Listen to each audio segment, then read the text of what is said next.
امریکہ اور ایران کے درمیان مجوزہ 14 نکاتی مفاہمتی یادداشت کی حیران کن تفصیلات سامنے آ گئیں۔ دستاویز کے مطابق امریکہ، ایران اور ان کے اتحادی معاہدے پر دستخط کے ساتھ ہی ایران، لبنان اور دیگر تمام محاذوں پر فوری مستقل جنگ بندی کا اعلان کریں گے۔ دونوں ممالک اس بات کے پابند ہوں گے کہ وہ مستقبل میں ایک دوسرے کے خلاف کوئی بھی فوجی کارروائی، دھمکی یا طاقت کے استعمال سے گریز کریں گے۔ مجوزہ یادداشت کے تحت امریکہ، ایران ایک دوسرے کی خود مختاری، علاقائی سالمیت کو تسلیم کریں گے۔ دونوں ممالک 60 روز کے اندر ایک حتمی معاہدے تک پہنچنے کے لیے مذاکرات جاری رکھیں گے۔ دستاویز کے مطابق امریکی معاہدے پر دستخط کے فوری بعد ایران پر عائد بحری ناکہ بندی ختم کرے گا۔ 30 روز کے اندر آبنائے ہرمز اور سمندری راستوں پر تجارتی سرگرمیوں کو جنگ سے پہلے کی سطح پر بحال کیا جائے گا۔ امریکہ اپنی فوجی موجودگی بھی حتمی معاہدے کے بعد 30 روز کے اندر ختم کرنے کا پابند ہوگا۔ معاہدے کے تحت ایران بھی عرب، خلیج اور بحیرہ عمان کے درمیان تجارتی جہازوں کی آمد و رفت بحال کرے گا۔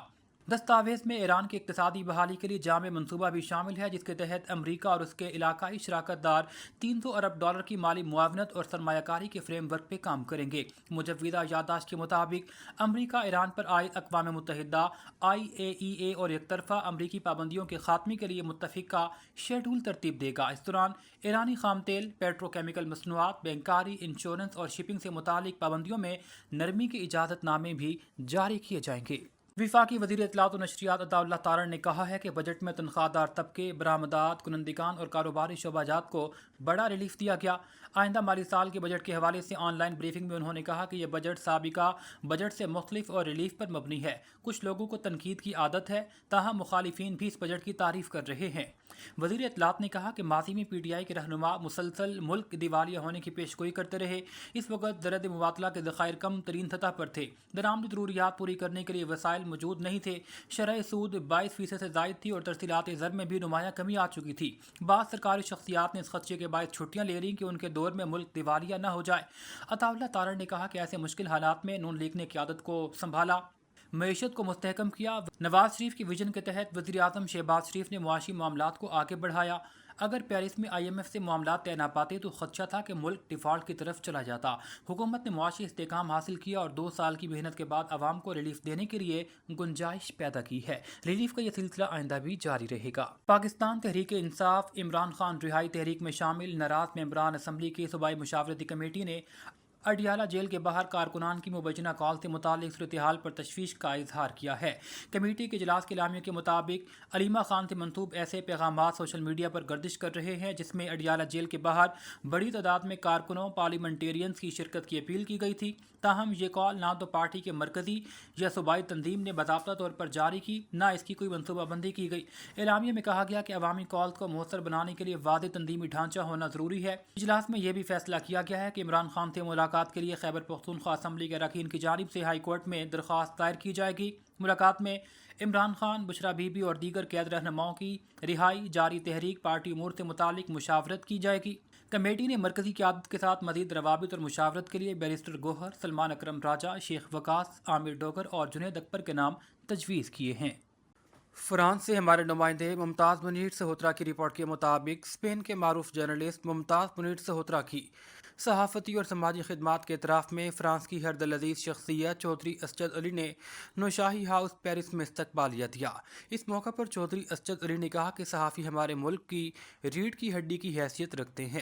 انہوں نے ممتاز منیر سہوترا کی صحافتی خدمات کو سراہتے ہوئے خراج تحسین پیش کیا اور کہا ممتاز منیر سہوترا نے ہمیشہ انصاف، سچائی اور انسانیت کے لیے پرعزم صحافت کو فروغ دیا، جبکہ ممتاز منیر سہوترا نے چودھری اسجد علی کی سیاسی سماجی خدمات کو قابل ستائش قرار دیا۔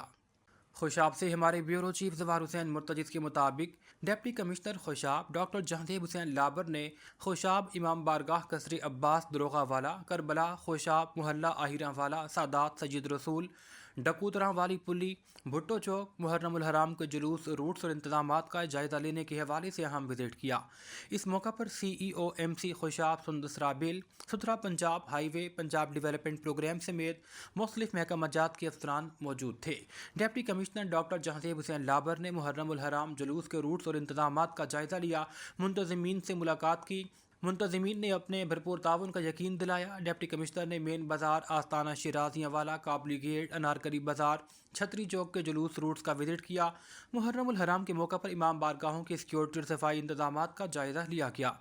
سید مجاہد حسین شاہ، سید عابد شرازی اور دیگر امام بارگاہ انتظامیہ نے سیکورٹی اور صفائی انتظامات کے حوالے سے ڈپٹی کمشنر سے بات چیت کی اور اپنے اہم مسائل سے آگاہ کیا۔ اس موقع پر ایم سی اور دیگر محکموں کے افسران موجود تھے۔ ڈپٹی کمشنر نے تمام متعلقہ افسران کو ہدایت کی کہ تمام مسائل فوری طور پر حل کیے جائیں، تمام انتظامات کو ہر صورت یقینی بنایا جائے۔ ڈپٹی کمشنر خوشاب نے کہا ہے کہ محرم الحرام کے دوران امام بارگاہوں اور جلوس روٹس کی صفائی کے لیے ایم سی کی جانب سے بہترین انتظامات کیے جائیں گے۔ اوکاڑا سے آپ کو اپڈیٹ کریں گے۔ راؤ سید انجم کی رپورٹ کے مطابق عہدے داران نے شرکت کی۔ اس موقع پر میاں شوکت علی باجوہ، سینئر نائب صدر Pakistan Peoples Party Sahiwal division, Rai Muhammad Yar Khan advocate, senior نائب صدر Pakistan Peoples Party Sahiwal division, Rai Rashid Iqbal, information secretary Pakistan Peoples Party, Muhammad Riaz Nagori, نائب صدر پیپلز پارٹی ساہیوال، ڈاکٹر محمد اظہر کاہلوں، نائب صدر پیپلز پارٹی ساہیوال، فاروق احمد، نائب صدر پیپلز پارٹی ساہیوال، سید علی حسن نقوی، نائب صدر Peoples Party Sahiwal, Chaudhry Muhammad Anzar, deputy general secretary Peoples Party Sahiwal, اور